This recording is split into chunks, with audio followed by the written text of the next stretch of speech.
This is SelfWork, and I'm Dr. Margaret Rutherford. At SelfWork, we'll discuss psychological and emotional issues common in today's world and what to do about them.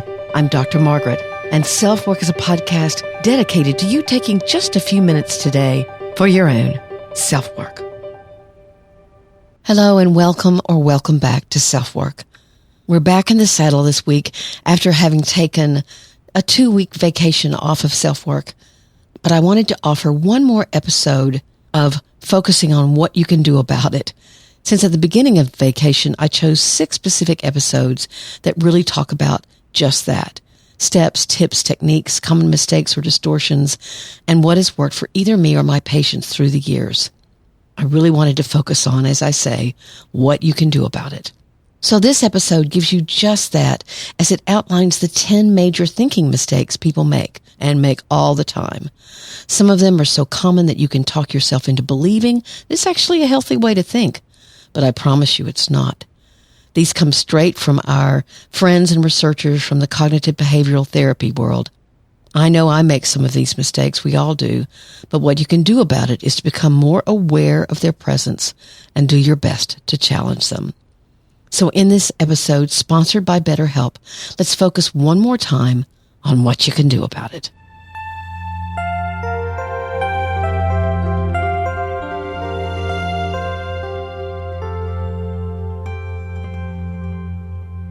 I heard the phrase stinkin thinkin in graduate school and had to laugh that whoever made it up had to be a Southerner.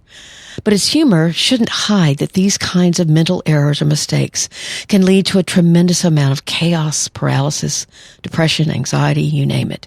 First, simply put, CBT, or cognitive behavioral therapy, has been around for quite a few years, but it hasn't lost its reputation as being highly effective in the treatment, especially for depression and anxiety. In fact, one of the first books on it that David Burns wrote, called The Feeling Good Handbook, is still in the top 10 books bought for depression. CBT folks believe that if you change your thinking, then the emotions or actions tied to those beliefs or mistaken beliefs will also change. And voila, your depression will lift. I've always thought it was interesting that depression in and of itself can make your thinking very foggy and unclear. So this technique is not as easy as you might think. There are other strategies that are very different from CBT, for example, EFT or emotionally focused therapy, where the focus is on attachment issues and what is making someone feel safe and secure. Or there's something very different called family systems therapy, where you work with your therapist on family dynamics and your family of origin, and that takes center stage in treatment. But CBT is one of the many ways of thinking about clients that a therapist can have at his or her fingertips.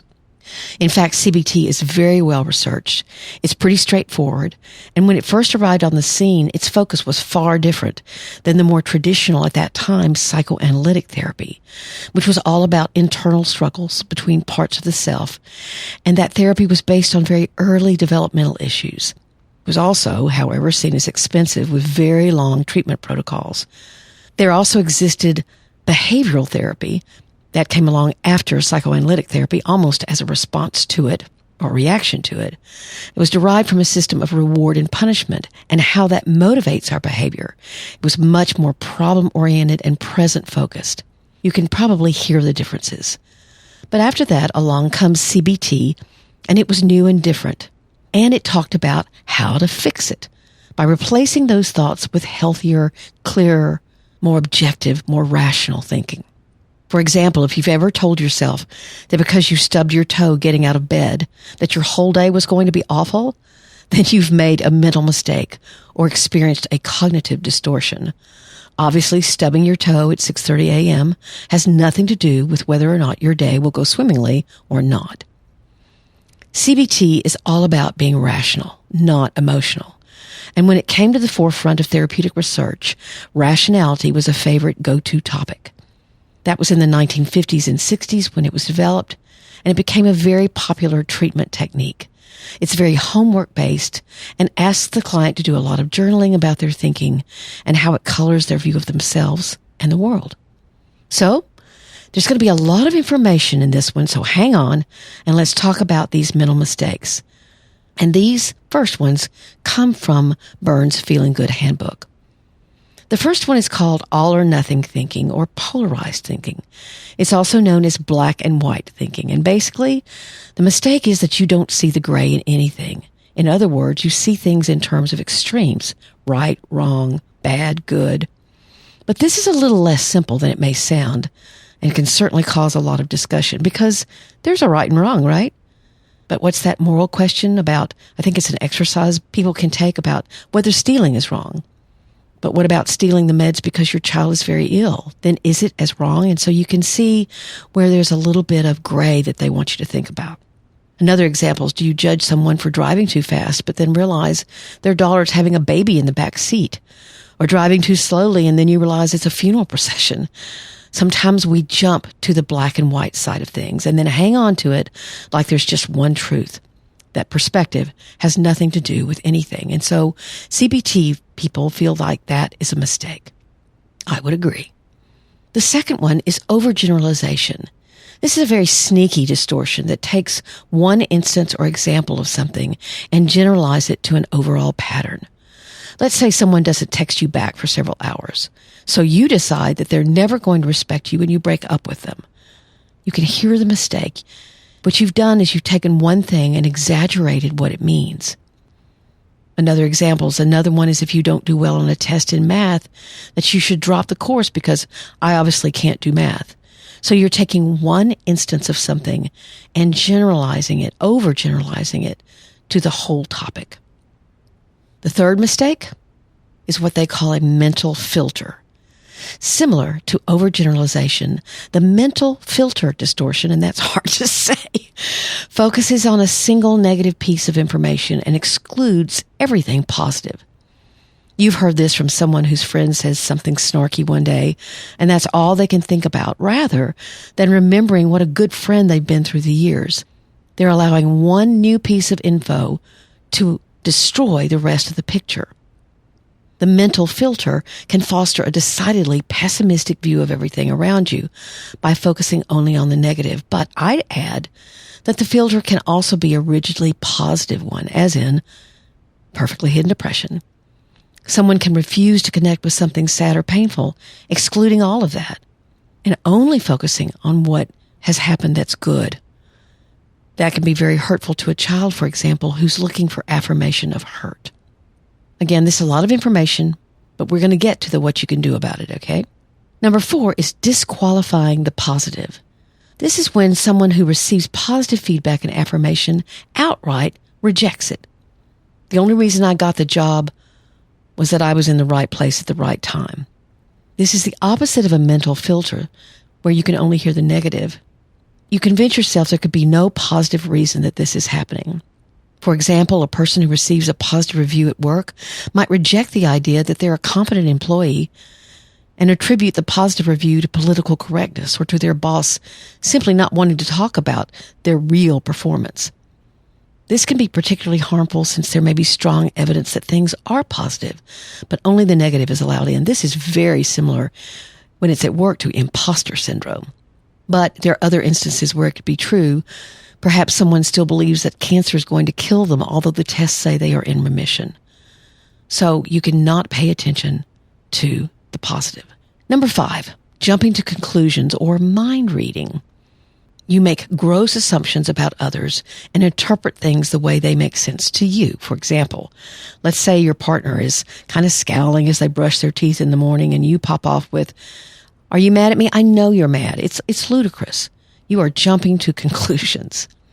We may have an idea of what someone is thinking if we know them well, but to assume it's something negative about you doesn't make sense. I call this in my practice over-personalizing, making what isn't about you. Very similar to jumping to conclusions, I guess, but I like to think of it as over-personalizing. It's an easy way to think of it.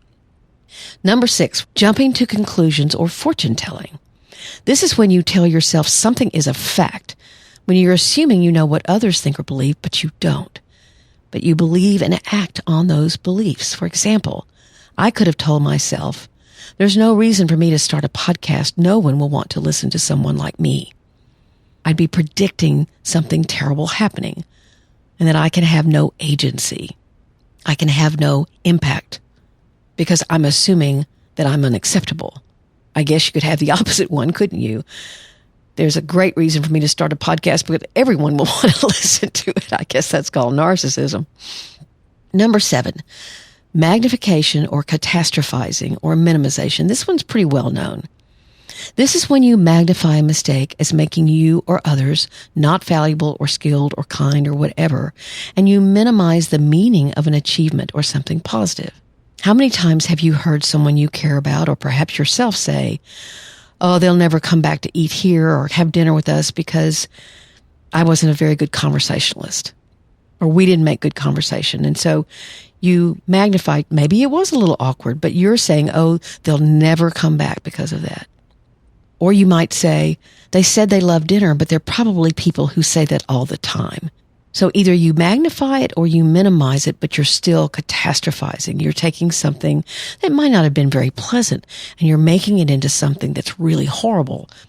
I had a patient do this a couple of weeks ago when she told me she felt like she'd been rude at a party. Now, these were her friends. And I kind of said, "Okay, so you had a bad night." And she was saying, "Oh, but I'm going to lose all those friends." And she called herself a bad name. And I said, "Just say you're sorry and go on." That's catastrophizing. Number 8, emotional reasoning. This is very potent in mental illness. If I feel it, it must be true. Now, sometimes your feelings or your gut is correct, but sometimes, even often, it's not. I have an instance of this with my brother, my middle brother. I was rude to him at dinner years and years and years ago. I'd called him a name. I guess this is sort of the the episode where we're talking about name calling. And I just knew he'd hung on to that and resented it. And years later, I got up the gumption to apologize to him and he didn't even remember. Okay. So, I felt bad about it. And so I was projecting that onto him and thinking that obviously is his reality as well. Number 9 are should statements. I have a whole chapter on this in the book. This is about the rules of your life, what you should do, have to do, must do. And we often can't live up to them. And that must mean we are bad people. That's shame. Or we believe that others should or must or ought to treat us a certain way and we get mad or hurt, which is also not very helpful. When especially we may not have even talked to them about what we were hoping for. Here's number 10, labeling and mislabeling. Mislabeling refers to the application of highly emotional, loaded, and even inaccurate or unreasonable language when you label something. There's so much of this going on these days. But of course, I'm not going to venture into politics. But let's go over some of these distortions and how they lead to prejudice of all kinds. And thus people living in tiny boxes they believe are real. CBT calls these fallacies. And some of them are, I have no control over my life, or I'm in complete control and responsible for the feelings of those around me. You're labeling yourself as responsible, or you're labeling yourself as having absolutely no control. Here's another fallacy or mistake. The world should always be fair, and the opposite of that is the world is completely unfair. And as we know, objectively, the world is sometimes fair and sometimes it's not, but you can label it incorrectly. Here's another one. If I work hard enough, I can make someone else change and then I can be happy. No. That's a mistake and a mislabel. Here's another one. I must always be right. And here's the last one. If I struggle, I'll be rewarded. You can hear the black and white nature of all these errors, but it's much harder to capture them while they're going on. So what can you do? Before I answer that question, here's a special message for you from BetterHelp. I was delighted when BetterHelp reached out to me as a potential sponsor. What exactly is BetterHelp? BetterHelp is an online therapy service that will assess your needs and match you with your own licensed professional therapist. It's not a crisis line. It's not really self-help. It's professional counseling done securely online. I also tried this out, of course, for my SelfWork listeners, and I was very impressed with the 2 counselors I tried. There's a broad range of expertise, and you're actually matched to the therapist that they believe will work best for you. You can have video sessions, phone sessions, you can text, and actually it's much less expensive than quote-unquote normal therapy. And BetterHelp is rated number 1 by so many platforms that specialize in trying to help you find the best therapy online for you. There's a special offer for SelfWork listeners where you get 10% off your first month at trybetterhelp.com/selfwork. That's trybetterhelp. That's HELP.com/selfwork. You can begin getting help today, and I highly recommend it. So give it a try.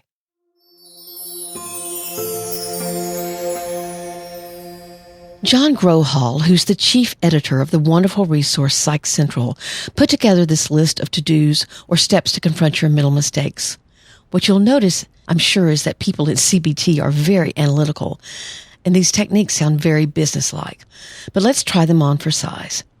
We'll go again fairly rapidly through this material, but the link is in your show notes, as well as the fact that he offers lots of handouts, free handouts that you can download if you'd like. Okay, so the first thing you do is obviously you have to identify your mistake. He suggests doing a daily log and noting what things you get upset about or cause you worry. Then look over the 10 distortions that we just talked about and begin to see if you're perhaps using one of those. Obviously, some objective feedback from a therapist or a friend here can be very helpful. The second thing he says is to examine the evidence. Look to see if it's your opinion, or is it actually true? For example, statements such as, "Oh, I'm selfish and there's something wrong with me," are opinions. A statement is, "My coworker spoke in an angry voice toward me," or "I forgot to take out the trash." Making opinions distinct from facts can help you determine which are likely to be a mental mistake rather than an actual fact.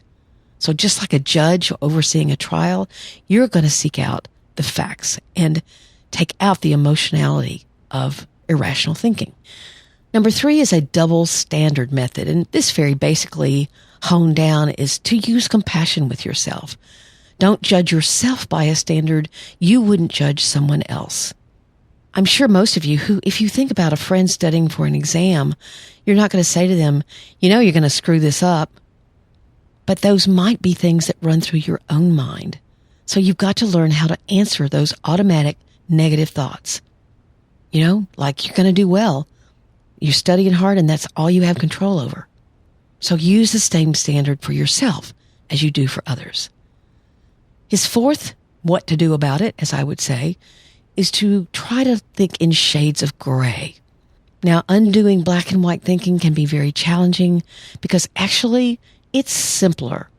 It simplifies life to think about black or white, right or wrong, good or bad. And sometimes we have to make decisions very quickly, and that helps you. But instead, think about a grayer way of looking at things. Number 5 is what he calls an experimental method. Can you test whether your irrational thoughts have any basis in fact? And he kind of breaks this down into 2 different techniques, number 6 and number 7, basically. One is to do a survey, to actually ask other people whether or not what you believe is something that's fact. For example, I have a client with obsessive compulsive disorder, and one of her compulsions is to brush her teeth all the time during the day. So she asked me one day, "Well, how often do you brush your teeth?" And when I told her, she said she was just flabbergasted. She hadn't realized that other people don't do the same thing she does. The other is what's called the semantic method, again, a fancy term for really watching the way you build your reality with your words. That's what semantic is. Semantic is talking about vocabulary or word use. If you say to yourself, "I should have known better," instead you could say, "I want to learn from this." You can hear how you say it makes a difference in what you feel. The 8th technique he uses is called definitions, to actually look up the definition of the label you're attaching to yourself and say, "Wait a minute, I'm calling myself a loser. Am I actually a loser?" Number 9 is called reattribution.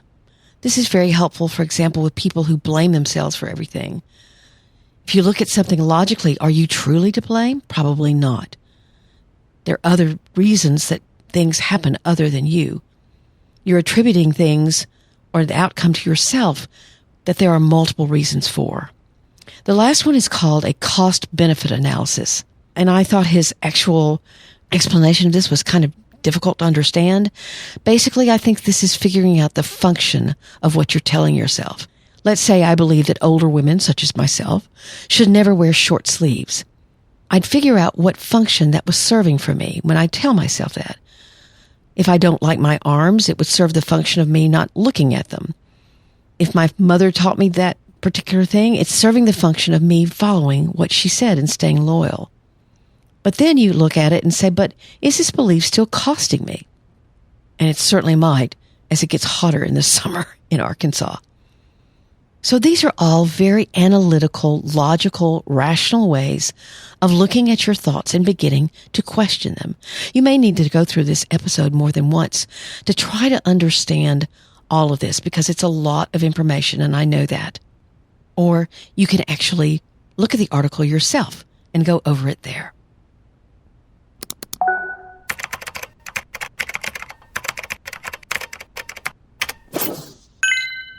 So here's today's listener email. So I'm dealing with a lot of different health issues: liver cancer, COPD, congestive heart failure, cirrhosis, nerve pain beyond belief. My wife seems to determine that I'm having a pity party when I'm depressed. When the doctors that I've seen just can't seem to find the answers to help me with the pain. And I considered myself fairly godly. I was reading scripture every day, but my wife just keeps throwing this stuff in my face that it's just in a pity party, and that's how I'm dealing with it. It's far from the truth. Extremely depressed. I know that I'm the one that caused the liver cancer, and the smoking was the COPD and probably congestive heart failure. I have no one to blame except my own self.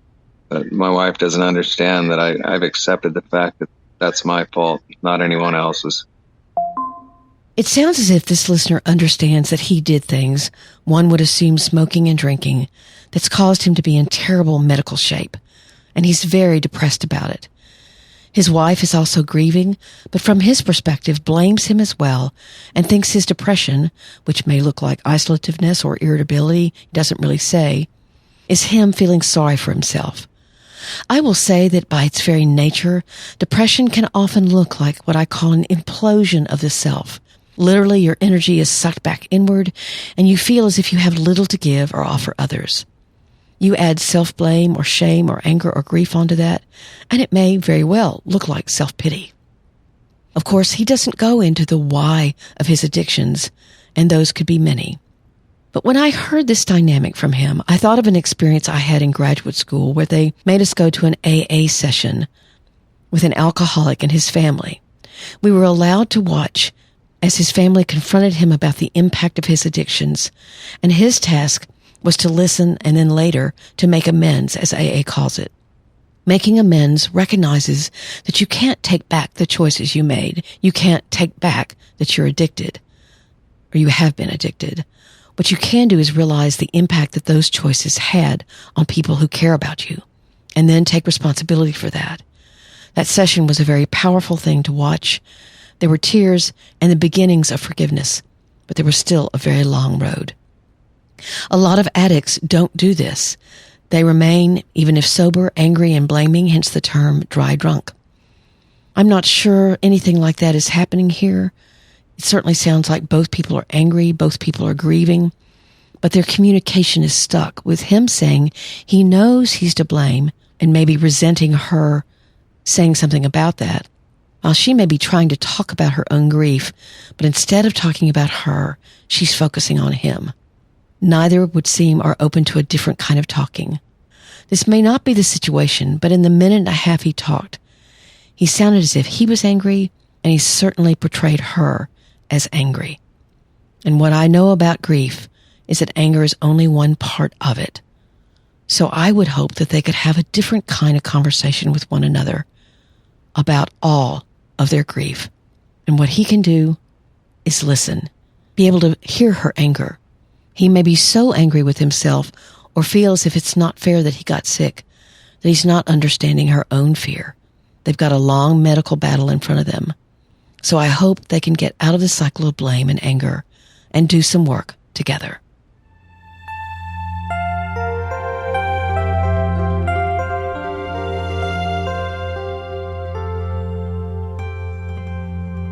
So thank you, as always, for being here.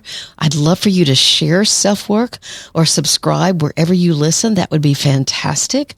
Thank you for your ratings and reviews, either wherever you listen or for my book, Perfectly Hidden Depression. Those ratings and reviews on either place mean so much to me and kind of shout to the world, hey, we really like this podcast. We think this book is an important message for you to hear. I'm always very grateful. And when I read and see that, it fills me with such a sense of honor. You can subscribe also at drmargaretrutherford.com, and you'll get a weekly newsletter with a podcast and a blog post. It's a really easy way to keep in touch with me or to keep up with me. In fact, probably the easiest. So that's drmargaretrutherford.com. You can also email me at askdrmargaret@drmargaretrutherford.com. I can't answer all the emails, but I do read all of them and use a lot of their subject matter for future episodes. I also have a Facebook closed group at facebook.com/groups/selfwork. And now we're back in the saddle. You'll have a new episode on July the 16th. So glad that you've hung in there and hope you've enjoyed this series of what you can do about it. Take very good care. I'm Dr. Margaret, and this has been SelfWork.